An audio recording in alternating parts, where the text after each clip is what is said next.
मुश्किलों से भाग जाना आसान होता है, मुश्किलों से भाग जाना आसान होता है। हर पहलू जिंदगी का इम्तहान होता है, हर पहलू जिंदगी का इम्तहान होता है। डरने वालों को मिलता नहीं कुछ जिंदगी में, डरने वालों को मिलता नहीं कुछ जिंदगी में। लड़ने वालों के कदमों में सारा जहान होता है, लड़ने वालों के कदमों में सारा जहान होता है। इसी के साथ मैं पुरुषोत्तम कुमार आप सभी के अपने YouTube चैनल स्टूडेंट डिलाइट में सभी लोगों का एक बार फिर से स्वागत करता हूं, हार्दिक अभिनंदन करता हूं। प्यारे दोस्तों, आज हम आपके बीच झारखंड एसएससी को ध्यान में रखते हुए मैथ्स का मॉक टेस्ट तीसरा लेकर आया हूं, जो पीछे हम कंटिन्यू रखे हैं, है ना। 2 मॉक टेस्ट आपका कंप्लीट करवा चुके हैं, आज तीसरा मॉक टेस्ट लेकर हम आपके बीच आए हैं। चलिए तीसरे मॉक टेस्ट के पहले प्रश्न का आगाज करते हैं। आइए पहले प्रश्न की ओर ध्यान दीजिएगा। कहता 126 किलोमीटर प्रति घंटा की चाल से जा रही 105 मीटर लंबी रेलगाड़ी प्लेटफॉर्म पर खड़े एक व्यक्ति को कितने समय में पार करेगी। अरे मेरे भाई, रेलगाड़ी अगर किसी ऐसे वस्तु को पार कर जिसमें लंबाई नगण्य हो, जैसे टेलीग्राफ का खंभा, बिजली का खंभा, पोल, व्यक्ति, अगर ये सब चीज को पार करता है रेलगाड़ी, तो यह सब दूरी रेलगाड़ी के नगण्य दूरी होता है, अतः अपनी लंबाई को पार करता है नहीं। तो अगर व्यक्ति को पार करेगा यानी खुद की लंबाई को पार करेगा नहीं। चलिए, तो व्यक्ति को पार करता नहीं खुद की लंबाई को, तो रेलगाड़ी का लंबाई कितना है मेरे भाई, है ना, यह है 105 मीटर, है ना। चाहे यहां पर देखिए व्यक्ति स्पीड में नहीं है, व्यक्ति खड़ा व्यक्ति है, यहां जो भी स्पीड होगा वह रेलगाड़ी का ही स्पीड होगा, और स्पीड कितना है 126 किलोमीटर प्रति घंटा रेलगाड़ी का। तो दूरी हो गया रेलगाड़ी का लंबाई, चाल भी रेलगाड़ी का ही चाल होगा। 126 किलोमीटर प्रति घंटा है, इसको मीटर प्रति सेकंड में एक्सचेंज कर लीजिए, है ना। चलिए 18 से काट लीजिए 7 बार में, ध्यान दीजिएगा 7 × 5 = 35, 35 से कट गया 3 बार में, यानी आपका रिजल्ट कितना हो जाएगा मेरे भाई, 3 सेकंड। कितना? 3 सेकंड का समय लगेगा, है ना, रेलगाड़ी को उस व्यक्ति को पार करने में, है ना। व्यक्ति को पार करेगा यानी खुद की लंबाई को पार करेगा, चाल भी रेलगाड़ी का ही चाल होगा। तो दूरी मीटर में था, चाल किलोमीटर प्रति घंटा में था, उसको हमने मीटर प्रति सेकंड में एक्सचेंज कर लिया, समय सेकंड में आ गया 3 सेकंड, है ना। चलिए अगला प्रश्न की ओर आते हैं। आ जाइए प्रश्न संख्या दूसरा। देखिए दूसरा क्या कहता है। कहता 24 लड़कों तथा उनके शिक्षक, अरे मेरे भाई 24 लड़का और एक शिक्षक, यानी टोटल व्यक्ति का संख्या कितना हुआ 25, है ना, का औसत उम्र जो है वह 15 वर्ष है। यदि शिक्षक की आयु हटा दिया जाए तो औसत आयु 1 वर्ष कम हो जाता है। शिक्षक का उम्र आपसे पूछा गया, ध्यान दीजिएगा मेरे भाई। अच्छा 24 गो विद्यार्थी यानी लड़का और एगो शिक्षक, सबका औसत उम्र 15। हम क्या सोचेंगे, शिक्षक को हटाने का बात किया, हम सोचेंगे कि सबका औसत 15 वर्ष है औसत उम्र। अगर शिक्षक भी 15 वर्ष का ही होता और हटाते तो औसत पर कोई परिवर्तन नहीं होता, यानी औसत में कोई फर्क नहीं पड़ता।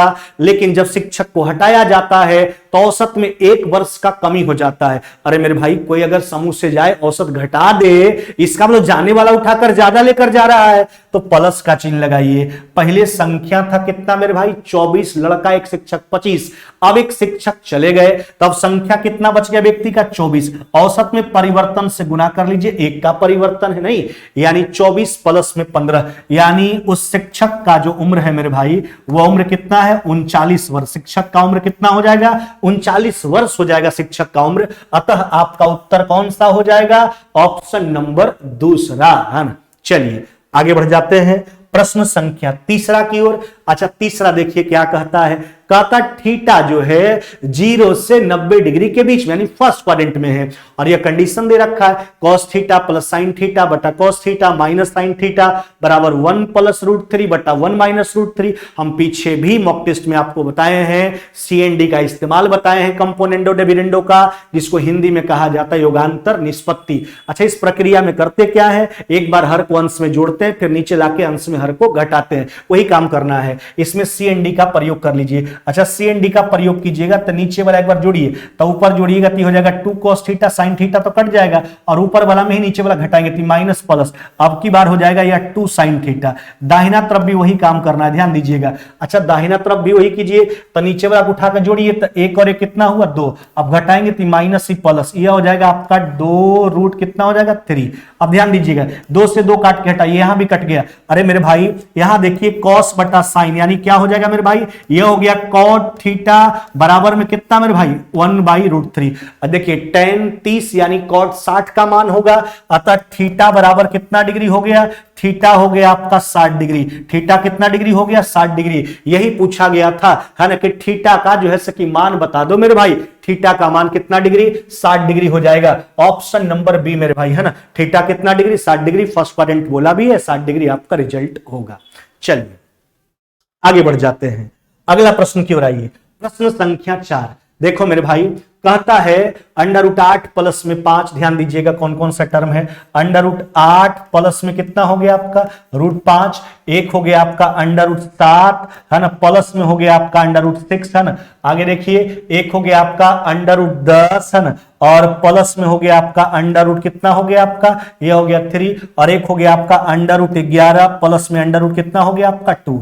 देखो मेरे भाई पहले एग्जाम में कैसे बनाएंगे इस प्रकार के प्रश्न को, आसानी से सुन लीजिए, आराम से आप चुटकी में एकदम तुरंत उत्तर दे सकते हैं आप आसानी से, बिना कुछ सोचे समझे, खाली मेरे बातों पर गौर फरमाइएगा। देखना मेरे भाई, और यह पूछा गया है एनटीपीसी के एग्जाम में प्रश्न। देखिए अगर आपको रूट वाला संख्या दे और जोग बराबर, देखिए ना 8 5 कितना मेरे भाई 13, 7 6 कितना मेरे भाई 13, 10 और 3 13, 11 2 कितना हुआ मेरे भाई 13। अगर जोगफल बराबर है, कुछ मत कीजिएगा, आप इसको गुना कर लीजिएगा है ना, और गुना करने के बाद जिसका गुणनफल बड़ा आएगा समझिए वह संख्या बड़ा होगा, जिसका दोनों संख्या का दोनों अंक का गुणनफल छोटा आएगा और संख्या छोटा होगा। देखो मेरे भाई 8 5 40, हमको छोटा बताना है तो जिसमें गुणनफल छोटा प्राप्त होगा। 8 5 40, 7 6 42 नहीं, 10 3 30, 11 2 22, तो सबसे छोटा तो यही प्राप्त हो रहा है, अतः सबसे छोटी संख्या जो होगा मेरे भाई वह होगा √11 और प्लस में √2। क्या बोले हमने बोला आपको मेरे भाई कि अगर जोगफल बराबर हो, देखिए 8 5 13, 7 6 13, 10 3 13, 11 2 13, तो कुछ मत कीजिए, आप गुणनफल पर विचार कर लीजिए, जिसका गुणनफल बड़ा वह मान बड़ा, जिसका गुणनफल छोटा वह मान छोटा है ना। तो हमने गुना करके बताया, आपको दिखाया, और हमने दिखा कि सबसे छोटा गुणनफल जो है 11 और 2 की स्थिति में प्राप्त हो रहा है, अतः सबसे छोटी संख्या √11 प्लस में √2 होगा। अब देखिए ऐसा क्यों होता है, देखो अगर संख्या बड़ा है मेरे भाई तो उसका वर्ग करने पर बड़ा वैल्यू प्राप्त होगा, अगर संख्या छोटा होगा तो वर्ग करने पर छोटा वैल्यू प्राप्त होगा, तो हम इसलिए इसको क्या करते हैं वर्ग कर देते हैं। अच्छा सबका वर्ग कीजिए, चाहे यह इस सब का प्रत्येक संख्या का वर्ग करके देखिए, हर संख्या का वर्ग करके देखते हैं, यह प्रोसेस अब आपको हम बता रहे हैं। देखिए चलिए वर्ग करके देखते हैं, तो वर्ग करो तो मेरे भाई सबको वर्ग करके देखो, खुद पता लग जाएगा। अच्छा वर्ग कीजिए, a + b का होल स्क्वायर, a² + b², √8 का स्क्वायर 8, √5 का 5, 8 5 कितना 13, और प्लस में हो गया आपका 2ab, तो 2 कितना हो गया 40। चलिए इसमें आइए 7 6 13, प्लस में हो गया 2 कितना हो गया आपका 42। इसमें आ जाइए, ये हो गया 10 और 3 13, a² + b², ये हो जाएगा 2 कितना 30। इसमें आ जाइए 11 2 13, और प्लस में 2 कितना हो गया आपका 22। अब आप देखिए ना है ना, 13 तो सब में है, और जो भी बचा अब बड़ा छोटा का तुलना करने के लिए यही मान आएगा है ना। देखिए 2 √40, 2 √42, 2 √30, 2 √22, तो 2 तो सब में है, तब रूट के अंदर जिसमें बड़ा वैल्यू होगा वह संख्या बड़ा होगा, जिसमें छोटा होगा संख्या छोटा होगा। तो आपको इतना करने की कोई आवश्यकता नहीं है, हम आपको सीधा लॉजिक बता दिए हैं। अगर जोगफल बराबर हो मेरे भाई तो कुछ मत कीजिए, दोनों को गुना करके देखिए, जिस भी स्थिति में गुणनफल छोटा मिलेगा समझिए वह संख्या छोटा होगा, और जिस स्थिति में गुणनफल बड़ा मिलेगा वह संख्या बड़ा होगा। अतः ऑप्शन नंबर डी आपका राइट आंसर है। आ जाइए प्रश्न संख्या 5 पे। चलिए कहता यदि एबीसी वास्तविक संख्या है, और देखिए दिया गया है a² प्लस में b² है ना, प्लस में c², सबको इधर लाइए। देखिए प्लस में 2a तो इधर हो जाएगा माइनस में 2a, 2 से गुना करके, माइनस में 2b इधर आके हो जाएगा प्लस में 2b, माइनस में 2c यह हो जाएगा प्लस में 2c। देखो मेरे भाई -3 है, इधर आके हो जाएगा प्लस में 3 बराबर में 0। पहले प्रोसेस आपको दिखाते हैं, फिर एग्जाम में बनाने का तरीका बताएंगे आपको। चलिए देखिए, तो ए स्क्वायर माइनस में 2a, देखिए इसी कांस्टेंट को तोड़ना होता होशियारी से, किसके साथ कौन संख्या का प्रयोग करें ताकि एक वर्ग का प्रारूप मिल जाए। देखिए तो ए स्क्वायर माइनस में 2a, इसका मतलब b का मान 1 है, तो 1 चाहिए इसके साथ एक वर्ग बनाने के लिए। फिर उसी प्रकार देखिए बी स्क्वायर प्लस में 2b, फिर इसके साथ 1 का प्रयोग करेंगे। फिर देखिए सी स्क्वायर प्लस में 2c प्लस में 1 बराबर में 0। 3 का हिसाब किताब लग गया, एकक में जो है ना बट गया 3, है ना, 3 भाग में। चलिए हो गया 0। अब देखिए सबको वर्ग का रूप दीजिए। अरे मेरे भाई यह क्या हुआ, यह हुआ a माइनस 1 का होल स्क्वायर, यह क्या हुआ, यह हुआ b प्लस 1 का होल स्क्वायर, और यह क्या हुआ, यह हो गया आपका c प्लस 1 का होल स्क्वायर, बराबर में कितना 0। अब देखिए बारी बारी से 0 के बराबर कर लीजिए, है ना। अतः 0 के बराबर कीजिएगा, माइनस जो है प्लस में हो जाएगा, उधर जाके प्लस वाला माइनस में। a बराबर 1, b बराबर -1, हाँ मेरे भाई c बराबर कितना हुआ -1। अब जिस व्यंजक का मान पूछा उसमें रख दीजिए 2a। देखिए तो 2 गुना 1 कितना हुआ 2, माइनस में b, माइनस माइनस प्लस में 1, प्लस में 4c, यानी देखिए प्लस में 4 और c को गुना कीजिएगा, है ना, तो यह कितना हो जाएगा 4 गुना -1 -4, है ना, -4। 3 में से -4 चला गया, आपका रिजल्ट हो जाएगा -1। कितना मेरे भाई, -1 हो जाएगा, है ना। देखिए यह तो बिल्कुल भाई प्रोसेस है। एक तरकीब और बताते हैं आपको, आराम से खाली गौर फरमाइएगा। देखिए यह काम आपको करना होगा मेरे भाई, यह काम आपको करना होगा कि सबको एक तरफ ले लाइए। पहले सबको हम एक तरफ ले लाए, लेकिन अब इससे बचा देते हैं आपको। अगर हो सकता है इधर उधर कभी, देखिए अभी तो सब एकक में 3 टूट गया, कभी कभी ऐसा परिस्थिति आता है कि आपको एक वर्ग के लिए सोचना पड़ता है कि यहां 1 रखें या अगला क्या होगा, हो सकता है अगला में 4 रखा है, 5 रखा है, एक अलग अलग परिस्थिति पैदा होगा वर्ग करने की स्थिति में। अगर इससे भी बचना है आपको, देखिए कुछ मत कीजिए, सारे मान को एक तरफ लाइए। फिर देखो जिसका मान निकालना है मेरे भाई, उसके मल्टीपल का, उसके गुणज का चिन्ह बदल करके 2 से डिवाइड कर लेंगे। देखिए अब आसान सा लॉजिक, देखिए a का मान निकालना है, लेकिन सबको एक तरफ लाने के बाद a का गुणज क्या है 2, चिन्ह है -2, चिन्ह बदलेंगे प्लस में 2 और बटा 2 से डिवाइड करेंगे, कितना हुआ 1। सबको एक तरफ लाइए और उसके गुणज का चिन्ह बदलना है, प्लस में है तो माइनस में लेना है, माइनस में है प्लस में लेना है ना। चलिए b बराबर मेरे भाई, b बराबर देखिए उसका गुणज है +2, करेंगे माइनस में 2 बटा 2, कितना हुआ मेरे भाई, यह हुआ -1। अब देखिए c बराबर, c का जहां तक सवाल है, c का गुणज भी +2, माइनस में 2 बटा 2, यह कितना हुआ आपका, यह -1। देखिए आप यहां वर्ग करके भी प्रश्न को बनाए होंगे प्रोसेस के माध्यम से, तो वहां भी a बराबर 1, b बराबर -1, c बराबर -1। फिर तो जिस व्यंजक का मान पूछा गया उसमें abc का प्रयोग कर लीजिए, आपका उत्तर आ जाएगा 2a, यानी 2 गुना 1 2, माइनस में b, देखिए b माइनस में है इसलिए माइनस माइनस +1, 4c, 4 गुना -1 माइनस में 4, 3 में से 4 चला गया, -1 आपका रिजल्ट हो गया मेरे भाई। अगर आप लोगों को मेरा वीडियो बढ़िया लगता हो तो वीडियो को जरूर आप लोग लाइक कीजिए, शेयर कीजिए और कमेंट करके बताइए कि कैसा लगा और आपको किस किस एग्जाम को ध्यान में रखते हुए और हमको क्या आपको देना है, हर चीज कमेंट करके बताइए, शेयर कीजिए मेरे साथ, है ना। आपको क्या तकलीफ हो रहा है, कहां समझने में परेशानी हो रहा है, हमको भी लगेगा कि हम कहां डिमेरिट है हमें, है ना, उसको और सुधार करके और बेहतर कंटेंट्स के साथ, है ना, आपके साथ जुड़ेंगे, है ना। और जो भी मेरे प्यारे भाई बहन, है ना, चैनल पे नए हैं, चैनल को जरूर सब्सक्राइब कीजिए, लाइक कीजिए और बेल आइकन को भी दबाना मत भूलिए, है ना, ताकि सबसे पहले नोटिफिकेशन आपके पास पहुंचे, है ना। चलिए आगे चलते हैं अगला प्रश्न की ओर। आ जाइए प्रश्न संख्या 6। देखो मेरे भाई 6 क्या कहता है, कहता है धनात्मक संख्या को जब 425 से विभाजित किया जाता है तो रिमाइंडर बचता है 55। तो कहता है उस संख्या को 17 से विभाजित करने पर शेष क्या बचेगा। कुछ नहीं मेरे भाई, आराम से देखो, पहले विभाजित किया जाता था 425 से, अब 17 से। आप यहां यह देखिए कि दूसरा संख्या पहला संख्या का फैक्टर है कि नहीं, गुणनखंड है कि नहीं, और है।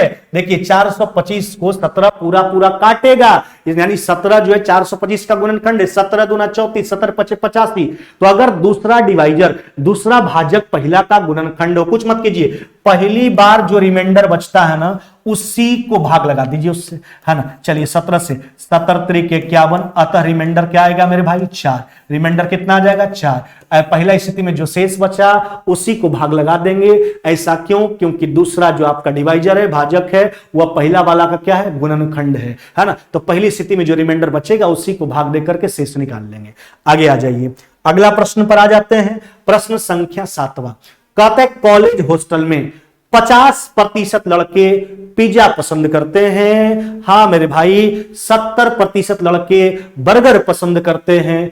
इनमें से प्रत्येक पिज्जा या बर्गर या दोनों, यानी कहने का मतलब उस हॉस्टल का 100% विद्यार्थी इसमें इन्वॉल्व है, चाहे वह बर्गर पसंद करता हो, चाहे वह पिज्जा, चाहे वह दोनों, 100 का 100%। देखिए यदि 360 लड़के दोनों पसंद करते हैं तो दोनों पसंद करने वाला का परसेंटाइल यानी इंटरसेक्शन पार्ट निकालिए। अरे मेरे भाई, number of A intersection B बराबर नंबर ऑफ ए जोड़ नंबर ऑफ बी माइनस में number of A union B. चलिए देखिए, तब 50% पिज्जा, हाँ, प्लस में 70% लड़का जो है बर्गर, और कुल यूनियन पार्ट घटाइए, कुल मतलब 100% विद्यार्थी इसमें इन्वॉल्व है मेरे भाई। तो 120 में से 100 चला गया, यानी 20% विद्यार्थी ऐसा इस हॉस्टल का जो दोनों चीज को पसंद करता है, जो संख्या के रूप में कितना है 360। चलिए 360 जो है वह 20% का मान हुआ। हॉस्टल में कुल कितने लड़के हैं, यानी 100% आपको निकालना है मेरे भाई। चलिए 20 से काट लीजिए 18 बार में, 18 गुना 100 कितना हो जाएगा मेरे भाई 1800, यानी उस हॉस्टल में कुल लड़कों का संख्या कितना है 1800 मेरे भाई। आगे बढ़ जाइए, अगला प्रश्न की ओर आते हैं। हाँ चला मेरे, प्रश्न संख्या 8वां मेरे भाई, देखिए क्या कहता है। यदि 1 रुपया में 10 की दर से टॉफी बेचने पर 20% का लाभ होता है। अरे मेरे भाई, वस्तु की स्थिति में अगर हम दुकानदार हैं, अपने ऊपर मामला को ले जाइए, अगर हम दुकानदार हैं, पहले रुपया वाला केस आपको समझाते हैं। अगर हम दुकानदार हैं, 10 रुपए हम कोई सामान खरीदे हैं तो लाभ कमाना, तो 10 से ज्यादा हम बेचेंगे तब लाभ होगा, है ना। अगर हानि पर बेचना चाहते हैं, 10 से कम में बेच देंगे तो हानि हो जाएगा। लेकिन वस्तु का स्थिति में उल्टा होता है। क्या होता है, अगर हम दुकानदार हैं, 1 रुपया में 10 सामान हमको मिला है तो 10 को ज्यादा दीजिएगा तो हर एक ने आटा गिल कीजिएगा भाई, यानी जब भी लाभ कमाना होगा तो 10 से कम हमको बेचना होगा। अगर हानि पर बेचना है तो 10 से ज्यादा बेच देंगे तो हानि हो जाएगा। तो वस्तु की स्थिति में विक्रेता को लाभ तब होगा जब वो जितना खरीदा होगा उससे कम बेचेगा तब लाभ होगा, और जब जितना खरीदा था उससे ज्यादा बेच देगा तो उसको क्या हो जाएगा, हानि हो जाएगा। देखिए, तो यदि 1 रुपया में 10 की दर से टॉफी बेचने पर, यानी 1 रुपया में विक्रेता 10 टॉफी बेचता है ना, तब उसको हो जाता है 20% का लाभ हो रहा है। इसका मतलब तो वस्तु की स्थिति में तब होगा जब कम बेचेगा तब, इसका मतलब खरीदा होगा ज्यादा। इससे ज्यादा करने के लिए फ्रैक्शन में बड़े वाले मान को ऊपर रखेंगे, छोटे वाले को नीचे रखेंगे, 100 काट के हटा दीजिए, यानी 1 रुपया में वह कितना टॉफी खरीदा था 12, कितना मेरे भाई 12, यानी 1 रुपया में विक्रेता को कितना मिला था 12, 10 बेच रहा है तब जाकर उसको 20% का प्रॉफिट हो रहा है। आगे आ जाइए, प्रश्न संख्या 9 की ओर चलते हैं। कहता 5 अंकों की सबसे बड़ी संख्या कौन सी है जो 8, 12, 15 और 20 में से प्रत्येक से पूर्णतम है। देखिए, जब भी 2 या 2 से अधिक संख्याओं से कटने वाली संख्या का चर्चा होता है तो कंपेयर किससे करते हैं, उसके लसा से। पहले देखिए 8, 12, 15, 20 से कटने का मतलब इसके लसा से कटना चाहिए। चलिए इसका एलसीएम निकाल लीजिए। एलसीएम आप जानते होंगे, लसा का मतलब होता है सबसे कटने वाला सबसे छोटी संख्या। इसका एलसीएम कितना हो जाएगा मेरे भाई, यह हो जाएगा आपका 120। अब देखिए कुछ मत कीजिए, 5 अंकों की बड़ी, एक तो ऑप्शन है आपके पास, ऑप्शन से तो आप जांच ही सकते हैं कि 120 से कौन सा ऑप्शन कट रहा है, वैसे निकाल सकते हैं आप। अब हम बनाना चाहते हैं, देखिए 5 अंकों की सबसे बड़ी संख्या मेरे भाई क्या होता है 5 गो 9। चलिए 120 से इसको डिवाइड कर लीजिए, है ना। चलिए 120 से 12, 120 से 8 बार में कितना मेरे भाई, यह हुआ 960, है ना। यहाँ कितना हो जाएगा 39, फिर लगा दीजिए, यहाँ कट जाएगा, लग जाएगा 3 बार में, यहाँ हो जाएगा आपका 360, फिर हो गया आपका 39, है ना।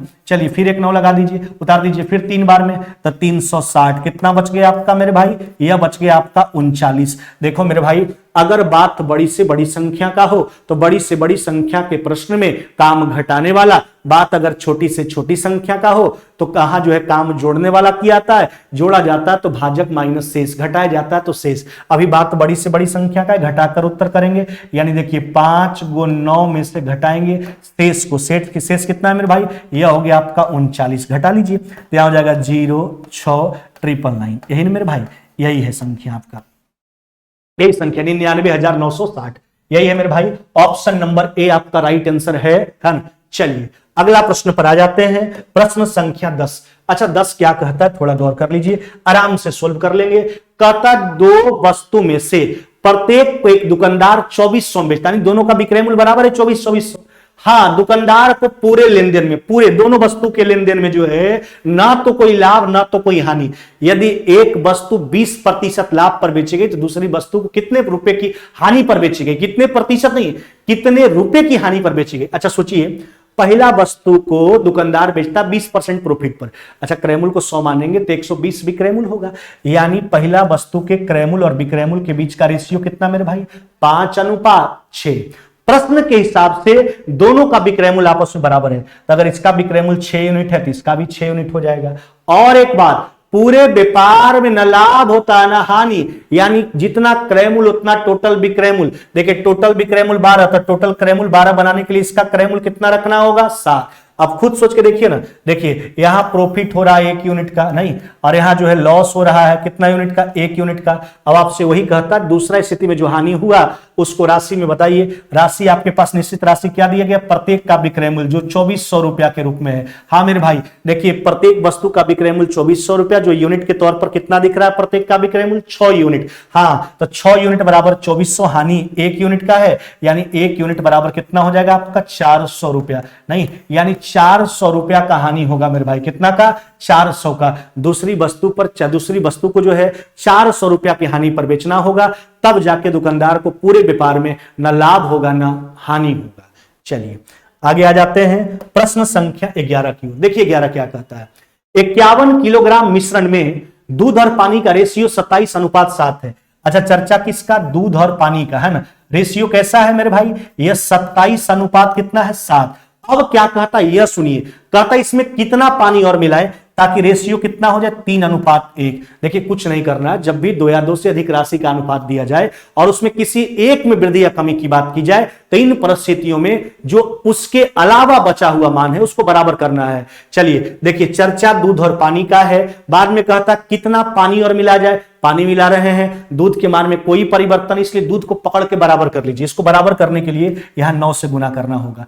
अच्छा देखिए, पानी अगर बढ़ रहा है तो कितना बढ़ता हुआ दिख रहा है आपको, 2 यूनिट। कितना बढ़ रहा है, 2 यूनिट है ना। चलिए मिश्रण दिया गया, प्रारंभिक मिश्रण वह कितना है, 51 किलोग्राम, जो रेशियो के रूप में यानी यूनिट के रूप में कितना, 17:7 कितना हुआ आपका, 34। देखिए तो 34 यूनिट बराबर 51 किलोग्राम। 1 यूनिट का मान निकाल लीजिए, कितना पानी और मिलाया जाए, तो पानी मिला रहे हैं 2 यूनिट, यही 2 यूनिट का मान निकाल। देखिए 2 से 17 बार में, 17 से 3 बार में, यानी कितना हो जाएगा, 3 किलोग्राम। पानी कितना मिला रहे हैं, तो 3 किलोग्राम पानी मिलाएंगे तो जो दूध और पानी का रेशियो 27:7 था वह अब हो जाएगा 3:1 है ना। तो इसलिए कुछ नहीं करना है, जिसमें परिवर्तन होगा उसके अलावा जो बचा हुआ मान है उसको पकड़ करके बराबर कर लीजिएगा। चलिए प्रश्न संख्या 12, एक रेलगाड़ी की लंबाई और एक प्लेटफॉर्म की लंबाई आपस में बराबर है। रेलगाड़ी की लंबाई और प्लेटफॉर्म की लंबाई दोनों जो है मेरे भाई वो आपस में बराबर है।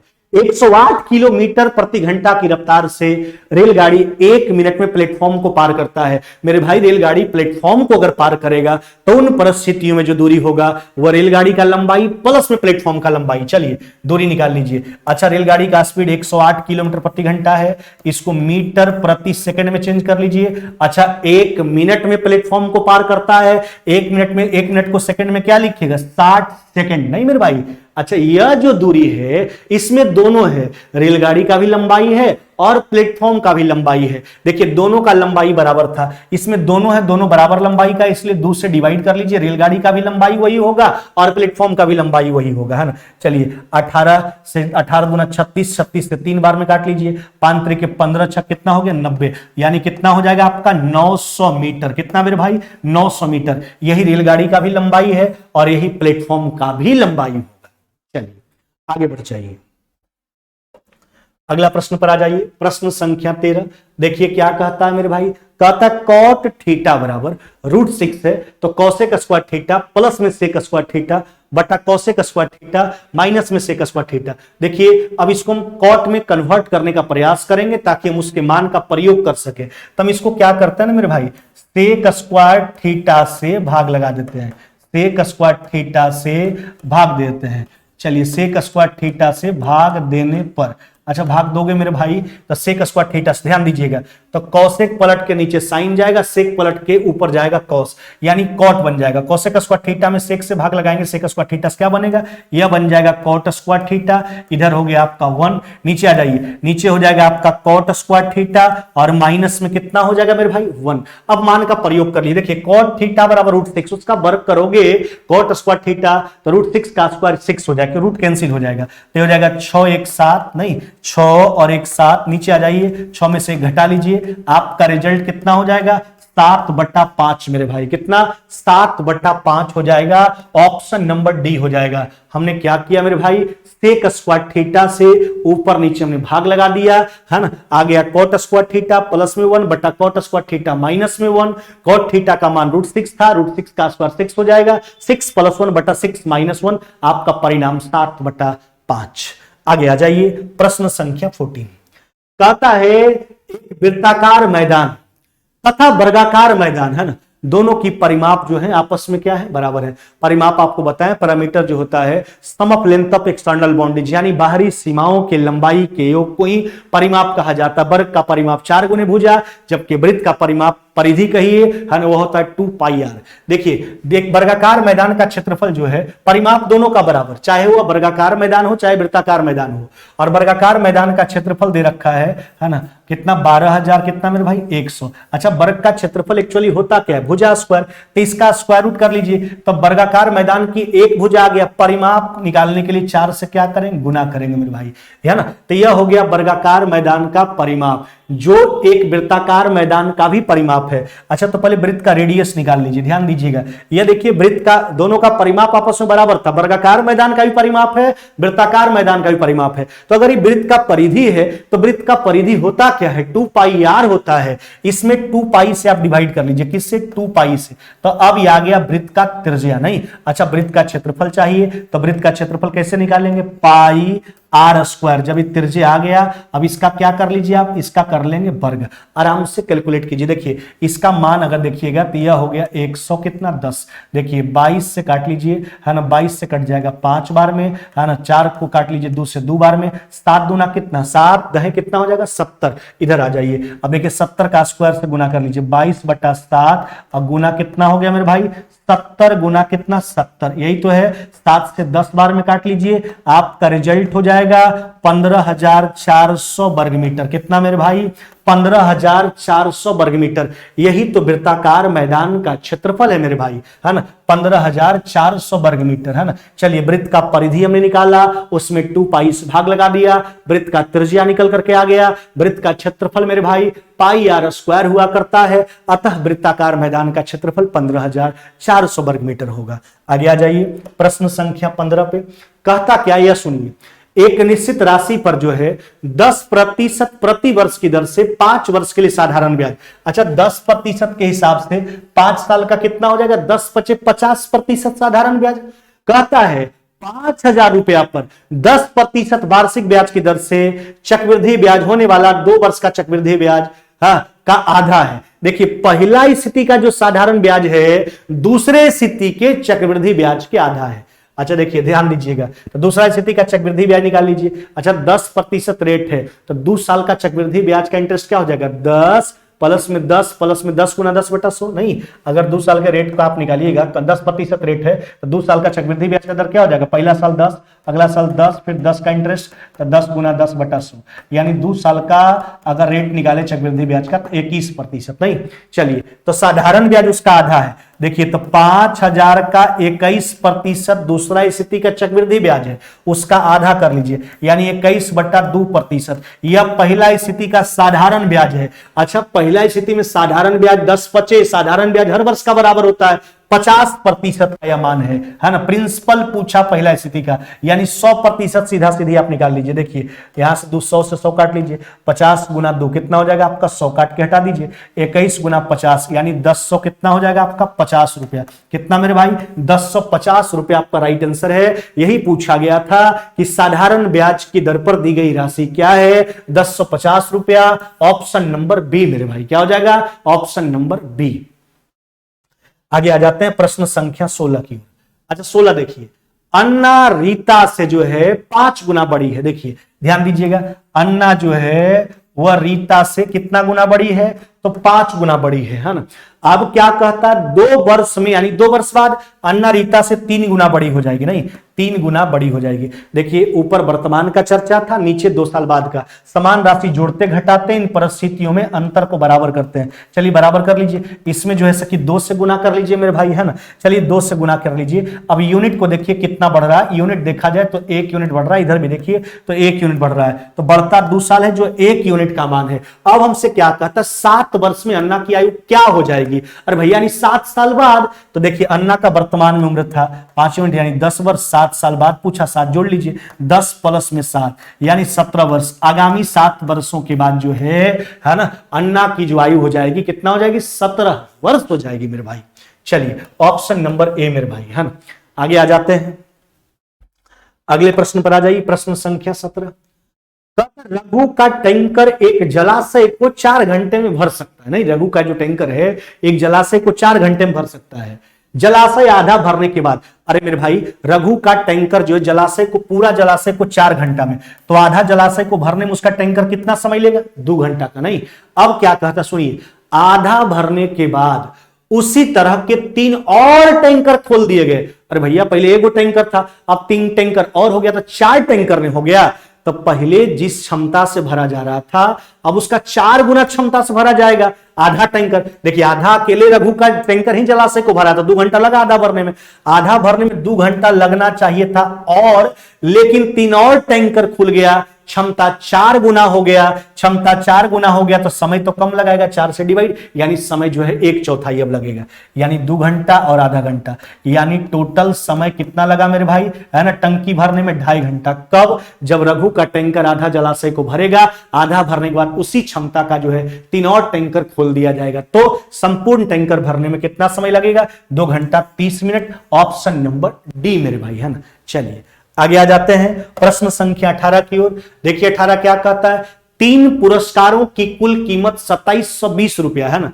यदि दूसरे पुरस्कार, देखिए 3 पुरस्कार है, चलिए पहला, दूसरा और क्या मेरे भाई, तीसरा। अब क्या कहता है यह सुनिए, कहता है यदि दूसरे पुरस्कार की कीमत, पहला का 3/4, चलिए पहला का 3/4, दूसरा का कीमत, हाँ, अब तीसरे पुरस्कार की कीमत, दूसरा का 1/2, इसका 1/2, 3 बटा कितना 8, एलसीएम 8 हो जाएगा, यानी 8:6 कितना 3। यही तो तीनों पुरस्कारों के बीच का रेशियो है। अच्छा तीनों पुरस्कार का कुल कीमत जो है वह कितना है, 2700 कितना मेरे भाई 20। चलिए यूनिट देखिए, 8 6 14 3 कितना यूनिट का मान हुआ, 17 यूनिट बराबर 2720, 1 यूनिट का मान हमने निकाला। आपसे कहता है कि प्रथम पुरस्कार का कीमत बताइए, प्रथम पुरस्कार का कीमत कितना है 8। चलिए 17 से काटिए, 1 बार में 6 बार में 16 8 28 से, यानी 1200 कितना हो जाएगा मेरे भाई 80 रुपया। यानी प्रथम पुरस्कार का कीमत कितना रुपया हो जाएगा, 1280 रुपया मेरे भाई। यह तो बिल्कुल है ना, खाली सिंप्लीफाई कर देना था, 1280 रुपया मेरे भाई, है ना। चलिए आगे आ जाते हैं प्रश्न संख्या 19 पर। अच्छा 19 क्या कहता है, यह थोड़ा गौर फरमा लीजिए। स्क्वायर प्लस एक्स प्लस के को x-2 से डिवाइड किया जाता है ना, तो रिमाइंडर 7 बचता है, तो के का मान बताइए। देखिए रिमाइंडर थ्योरम क्या कहता है कि जब भी किसी व्यंजक में x प्लस माइनस ए से भाग लगाना हो तो x प्लस माइनस ए बराबर लीजिए 0। अच्छा तो x-2 बराबर 0 लगे तो x का मान कितना मेरे भाई 2, वो व्यंजक में पुट कर दीजिए, तो x के जगह पर 2 रखिएगा तो 2 का स्क्वायर प्लस में 2 और प्लस में के, यही मेरे हिसाब से रिमाइंडर आएगा। जो परिणाम होता है वो रिमाइंडर होता है, लेकिन प्रश्न के हिसाब से रिमाइंडर कितना दे रखा है, यह दे रखा है 7। चलिए लिखेंगे के बराबर, देखिए 4 और 2 कितना 6, 7 में से 6 घटा लीजिए, कितना हो जाएगा आपका मेरे भाई, यह हो जाएगा आपका 1, है ना। कितना हो जाएगा 1 हो जाएगा। फिर से एक बार ध्यान दीजिए, x-2 से डिवाइड करना था, x-2 बराबर लेंगे 0, है ना, अतः x का मान 2 रखेंगे, 2 का स्क्वायर 4 फिर 2 प्लस में के, यही रिमाइंडर मेरे हिसाब से आया। प्रश्न के हिसाब से रिमाइंडर 7, अतः के का मान 4 2 6 घटा लीजिए, के का मान हो जाएगा मेरे भाई 1। के का मान कितना हो जाएगा 1 हो जाएगा आपका के का मान, है ना,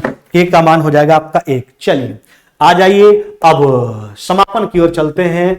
यह आज के मॉक टेस्ट का आखिरी प्रश्न है ना। देखिए क्या कहता है आखिरी प्रश्न, कहता ए जो है किसी काम का 2/3 8 दिन में। अरे भैया 8 दिन में 2/3 तो पूरे काम का समय ए का कितना हुआ, 4 बार में 4 3 कितना हो जाएगा 12। जबकि बी जो है उसी काम का आधा जो है वह 5 दिन में, आधा काम 5 दिन में, तो पूरा के लिए दुगना समय 5 दूना कितना लेगा मेरे भाई 10, जबकि सी जो है उसी काम का 3/5 9 दिन में, तो पूरा के लिए ज्यादा समय लेगा, 5/3 से गुना कर लीजिए। देखिए 3 बार में 5 3 कितना 15, यही तो यहां से पूरा कार्य जुम कर लीजिए, है ना। एलसीएम कितना हो जाएगा 60। चलिए सबका एफिशिएंसी सोचिए, ए का एफिशिएंसी कितना 5, बी का 6, सी का कितना 4। अब क्या कहता, तीनों मिलकर इस काम को कितना दिन में पूरा करेगा, तब पूरे कार्य में तीनों की इफिशियंसी से डिवाइड करेंगे। 5 6 11 4 कितना मेरे भाई 15, 4 बार में काट लीजिए, यानी तीनों मिलकर जो है इस पूरे कार्य को जो है कितना दिन में पूरा करेगा, 4 दिनों में पूरा करेगा। नहीं मेरे भाई, तीनों मिलकर जो है इस पूरे कार्य को 4 दिनों में पूरा कर लेगा, है ना। चलिए आज का मॉक टेस्ट यही समाप्त होता है। अगर आपको वीडियो बढ़िया लगा हो, यह बात पीछे भी रिपीट किए हैं, तो वीडियो को जरूर आप लोग लाइक कीजिए, शेयर कीजिए और कमेंट करके बताइए कैसा लगा, है ना, ताकि मेरा भी मनोबल बढ़े और बेहतर तरीका से, है ना, आपके साथ जुड़ पाए, है ना। और जो भी मेरे प्यारे भाई बहन, है ना, दोस्त लोग सभी जो चैनल पे नए हैं, चैनल को जरूर सब्सक्राइब कीजिए, लाइक कीजिए, शेयर कीजिए और साथ में बेल आइकन को भी दबा लीजिए। आज की वीडियो में बस इतना ही, फिर मुलाकात होगी नेक्स्ट वीडियो में, तब तक लेते हैं विदा। जय हिंद, जय भारत।